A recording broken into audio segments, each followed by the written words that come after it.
Hello साथियों, कैसे हो आप सभी। आज हम जानेंगे भारतीय इतिहास के प्रमुख राजवंश, उनकी राजधानी और उनके संस्थापक, जिससे हर एग्जाम में लगभग एक क्वेश्चन आता ही आता है।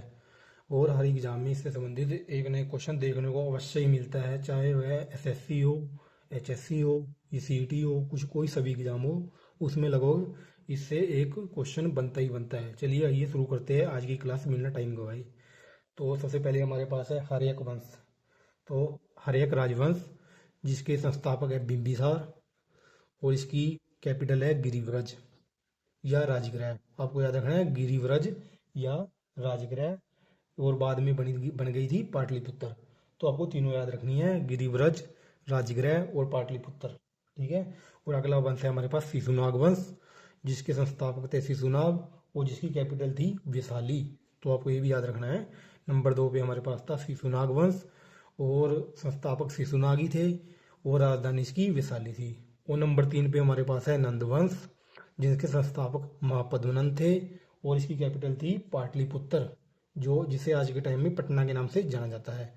और नंबर 4 पे हमारे पास है मौर्य वंश, और जिसके संस्थापक थे चंद्रगुप्त मौर्य, और जिसकी भी राजधानी थी पाटलिपुत्र। तो आपको ये नोट करते हुए चलने हैं या दोहराते हुए चलने हैं, या क्लास को एक या दो बार देखे आपको पूरे याद हो जाएंगे। तो एक बार और दोहरा लेते हैं।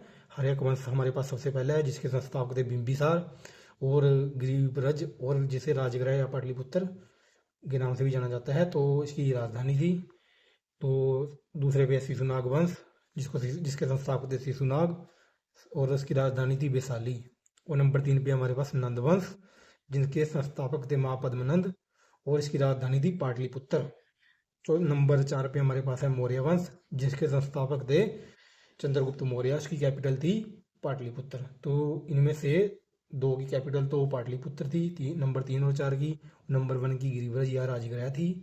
और नंबर 2 पे शिशुनाग वंश है, जिसके संस्थापक शिशुनाग थे, इसकी कैपिटल वैशाली थी। तो आपको ये याद रखने हैं। और नंबर 5 पे हमारे पास है सुंग वंश, जिसके संस्थापक थे पुष्यभूति सुंग, और जिसकी कैपिटल थी पाटलिपुत्र। तो वो बहुत ही वंश ऐसे थे जिसकी कैपिटल पाटलिपुत्र थी। तो आपको ये भी याद रखना है, ये क्वेश्चन पूछा जा चुका है। सुंग वंश के संस्थापक कौन थे? पुष्यमित सुंग। तो अगले है हमारे पास कण्व वंश, जिसके संस्थापक थे वासुदेव, और इसकी भी कैपिटल क्या थी? पाटलिपुत्र। ठीक है। और नंबर 7 पे हमारे पास आंध्रा मीन्स सातवाहन वंश के नाम से फेमस है, और जिसके संस्थापक थे सिमुक, और इसकी कैपिटल थी पृष्ठान, जिससे जो कि औरंगाबाद महाराष्ट्र में पड़ता है। तो ये भी एचएससी में पूछा जा चुका है। सातवाहन, जिसके संस्थापक सिमुक थे, और इसकी कैपिटल पृष्ठान थी, जो कि औरंगाबाद महाराष्ट्र में पड़ता है। नंबर 8 पे हमारे पास है चेदी वंश। चेदी वंश के संस्थापक थे खारवेल, जिसकी कैपिटल थी सुक्तिमती शक्तिमती पुरी। तो ये भी क्वेश्चन पूछा जा चुका है। तो ये सारे क्वेश्चन मोस्ट इंपॉर्टेंट है, जो किसी ना किसी एग्जाम में पूछे जाते हैं। तो आपको ये दोहराते हुए या नोट करते हुए चलने हैं। तो नंबर 8 पे क्या था? चेदी वंश, जिसके संस्थापक थे खारवेल, और राजधानी थी सुक्तिमतीपुरी। अगले है हमारे पास हिंदी यवन शासक, हिंदी यवन राजवंश, जिसके संस्थापक थे डमरेटियस प्रथम, जिसकी राजधानी थी तक्षशिला। तो आपको ये भी याद रखना है, हिंदी यवन जिसके संस्थापक थे डमरेटियस प्रथम, वो इसकी राजधानी थी तक्षशिला। तो आपको ये दोहराते हुए चलने हैं।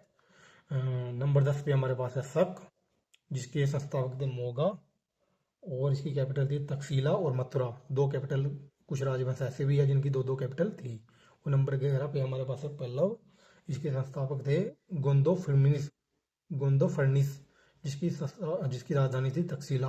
तो एक बार और दोहरा लेते हैं, पल्लव गोंदो फर्निस, जिसकी राजधानी थी तक्षशिला। नंबर 12 पे हमारे पास है कुषाण वंश, जिनके संस्थापक थे कुजुक कोडफिसेस। ये बार बार पेपर में पूछा जाता है कि कुषाण वंश के संस्थापक कौन थे? कुजुल कोडफिसेस, जिसकी राजधानी थी पुरुषपुर। आपको याद रखना है, पुरुषपुर है, जो कि पेशावर के नाम से भी जाना जाता है। और नंबर 13 पे हमारे पास है गुप्त वंश, जिसके संस्थापक थे श्रीगुप्त, और इसकी भी कैपिटल थी पाटलिपुत्र। और नंबर 14 पे हमारे पास है पुष्यवती वंश, जो कि बड़ा फेमस है, हरियाणा के थानेसर वाले इलाके में जिसने शासन किया है, जिसकी कैपिटल थी, जिसके संस्थापक थे पुष्यभूति। और इसकी राजधानी थी थानेसर, जो कि बाद में कन्नौज बना ली गई थी, हर्षवर्धन द्वारा कन्नौज बना ली गई थी। और नंबर 15 पे हमारे पास है गुर्जर परिवार वंश, जिसके संस्थापक है नागवट वन, और इसकी राजधानी थी कन्नौज। आपको ये नोट करते हुए चलना है, ये बहुत इंपॉर्टेंट क्वेश्चन है। तो नंबर 16 पे हमारे पास है गढ़वाल वंश, जिसके संस्थापक थे चंद्रदेव, और इसकी कैपिटल थी कन्नौज। और नंबर 17 पे हमारे पास है चौहान वंश, ये भी बार बार एग्जाम में पूछा जाता है, जिसके संस्थापक थे वासुदेव, और जिसकी कैपिटल थी सकंबरी। आपको याद रखना है, एक बार और दोहरा लेते हैं। नंबर 14 पे हमारे पास पुष्यवती वंश था, जिसके संस्थापक पुष्यवती वर्धन थे, और राजधानी थानेसर थी, हर्षवर्धन द्वारा बाद में कन्नौज शिफ्ट कर ली गई थी। और नंबर 15 पे हमारे पास है गुर्जर पतियार वंश, जिसके संस्थापक नागवट है, जिसकी भी कैपिटल कन्नौज है। और नंबर 16 पे गढ़वाल वंश है, जिसके संस्थापक चंद्रदेव है और कैपिटल कन्नौज है। और नंबर 17 पे हमारे पास चौहान वंश है, जिसके संस्थापक वासुदेव है और कैपिटल सकंबरी है। आपको दोहराते हुए चलना है, ये याद करना बहुत ही मोस्ट इंपॉर्टेंट है यदि आप कॉम्पिटिटिव एग्जाम की तैयारी कर रहे हो। और नंबर 18 पे हमारे पास है बुंदेलखंड के चंदेल, जिसके संस्थापक थे ननुक चंदेल, और इसकी राजधानी थी खजुराहो। ये भी अक्सर एग्जाम में पूछा जाता है कि खजुराहो मंदिर का निर्माण भी मेरे ख्याल से चंदेलों ने किया था, खजुराहो मंदिर का निर्माण भी। और मालवा के परमार, जिनके संस्थापक थे उपेंद्र, और इनकी कैपिटल है उज्जैन। नंबर 20 पे हमारे पास है गुजरात के सोलंकी, जिनके संस्थापक थे मूलराज प्रथम, और कैपिटल है हाइलवाड़। और नंबर 21 पे हमारे पास है मेवाड़ के सिसोदिया, जिसके संस्थापक थे राणा हमीर प्रथम, और कैपिटल है चित्तौड़। और नंबर 22 पे हमारे पास मारवाड़ के राठौर, जिसके संस्थापक थे चुंद, और कैपिटल थी जोधपुर। नंबर 23 पे हमारे पास है पालवंश, ये भी मोस्ट इंपॉर्टेंट है, जिसके संस्थापक थे गोपाल, और कैपिटल थी उदंतपुरी। नंबर 24 पे हमारे पास है सेन वंश, जिसके संस्थापक थे समंत सेन, जिसकी कैपिटल थी गौड़ या लक्ष्मणावती। और नंबर 25 पे हमारे पास है बाकाटक वंश, जिसकी संस्थापक थे विंध्य शक्ति, और कैपिटल थी बेतापी या बरार। और नंबर 26 पे हमारे पास है बदामी के चलुक्य, जिसके एक संस्थापक थे पुलकेशन प्रथम, और कैपिटल थी बतापी। तो नंबर 27 पे हमारे पास है बेगी के चलुक्य। ये डिफरेंट डिफरेंट प्रकार के चलुक्य वंश थे। बेगी के चलुक्य, जिसके संस्थापक थे विष्णुवर्धन प्रथम, और कैपिटल थी बेगी। और नंबर 28 पे हमारे पास है कल्याणी के चालुक्य, जिसके संस्थापक थे तेलपदित्य, और कैपिटल थी मान्यखेत। और नंबर 29 पे हमारे पास है त्रिपुरी के कलचुरी, जिसके संस्थापक थे कोकल्ला प्रथम, और कैपिटल थी त्रिपुरी तेवाड़। और नंबर 30 पे हमारे पास है राष्ट्रकूट वंश, जिसके संस्थापक है दंती दुर्ग, और इसकी कैपिटल है मान्यखेत। आपको याद रखते चलना है, ये बार बार पूछा जाता है राष्ट्रकूट वंश के संस्थापक कौन थे, तो ये है दंती दुर्ग, और इसकी कैपिटल है मान्यखेत। और नंबर 31 पे हमारे पास है पल्लव वंश, जिसके जिसके संस्थापक सिंह विष्णु, और इसकी राजधानी है कांची। और नंबर 32 पे हमारे पास है पूर्वी वंश, जिसके संस्थापक है ब्रजहस्त प्रथम, और जिसकी कैपिटल है कलिंग, जो कि उड़ीसा में पड़ता है। और नंबर 33 पे हमारे पास है चोल वंश, जिसके संस्थापक है विजयालय, और कैपिटल है तंजावर। तो ये भी बार बार पूछा जाता है, मोस्ट इंपॉर्टेंट है, कुछ मोस्ट इंपॉर्टेंट है जो हर एग्जाम में लगभग पूछे ही जाते हैं। तो देवगिरी नंबर 34 पे हमारे पास है देवगिरी के यादव, जिसकी संस्थापक है बीर प्रथम, और राजधानी है देवगिरी। और नंबर 35 पे हमारे पास है द्वार समूह के होयसल, जिसके संस्थापक थे विष्णुवर्धन, और इसकी राजधानी है द्वार समूह। तो आपको याद रखना है द्वार समूह के होयसल, जिसकी संस्थापक विष्णुवर्धन थे, और राजधानी द्वार समूह थी। और नंबर 36 पे हमारे पास है बड़ा फेमस गुलाम वंश, और जिसके संस्थापक थे कुतुबुद्दीन ऐबक, और इसकी राजधानी थी दिल्ली। आपको याद रखना, दिल्ली के शासक दिल्ली की सल्तनत के नाम से भी फेमस है। तो नंबर 37 पे हमारे पास है खिलजी वंश, जिसके संस्थापक है जलालुद्दीन खिलजी, और इसकी भी कैपिटल दिल्ली। नंबर 38 पे हमारे पास है तुगलक वंश, जिसके संस्थापक थे गयासुद्दीन तुगलक, और इसकी भी राजधानी थी दिल्ली। और नंबर 39 पे हमारे पास है सैयद वंश, जिसके संस्थापक थे खीजर खां, और कैपिटल थी दिल्ली। नंबर 40 पे हमारे पास है लोधी वंश, जिसके संस्थापक थे बहलोल लोधी, और कैपिटल है दिल्ली। नंबर 41 पे हमारे पास है विजयनगर का संगम वंश, जिसके संस्थापक थे हरिहर बुक्का और राजधानी थी विजयनगर। नंबर 42 पे हमारे पास है सुलभ वंश, जिसके संस्थापक थे नरसिंह सुलभ और इसके राजधानी थी विजयनगर। और नंबर 43 पे हमारे पास है तुलु वंश, जिसके संस्थापक है वी नरसिंह और राजधानी है विजयनगर। ये भी अक्सर पूछा जाता है, इंपॉर्टेंट में इसे नोट कर ले।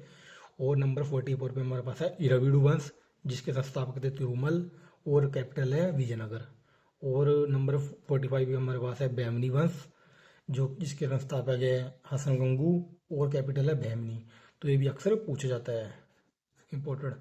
तो नंबर 46 पे हमारे पास है कुतुबशाही वंश, जिसके संस्थापक है कुली कुतुबशा और राजधानी है गोलकुंडा।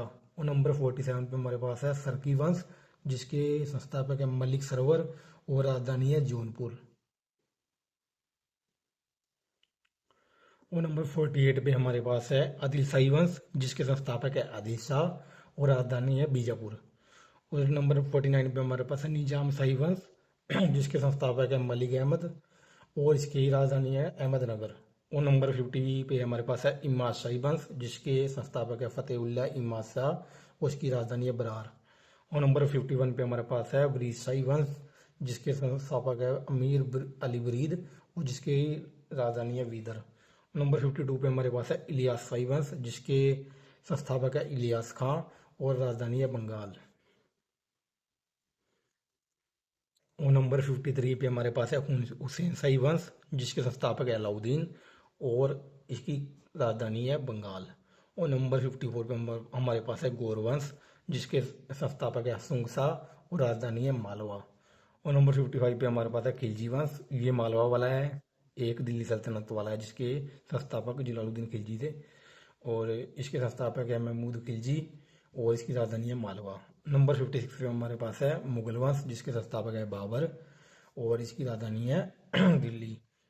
और नंबर 57 पे हमारे पास है सूर्यवंश, जिसके संस्थापक है शेरशाह सूरी और इसकी भी राजधानी है दिल्ली।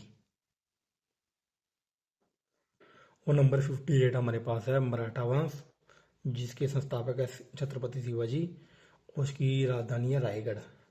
और नंबर 59 पे हमारे पास है मसूर वंश, जिसके संस्थापक थे हैदर अली और इसकी ये राजधानी थी मसूर। तो ये थे हमारे प्रमुख राजवंश और इसके संस्थापक और इसकी राजधानी, जिसमें से लगभग पक्का ना पक्का हर एग्जाम में एक ना एक क्वेश्चन बनता ही बनता है।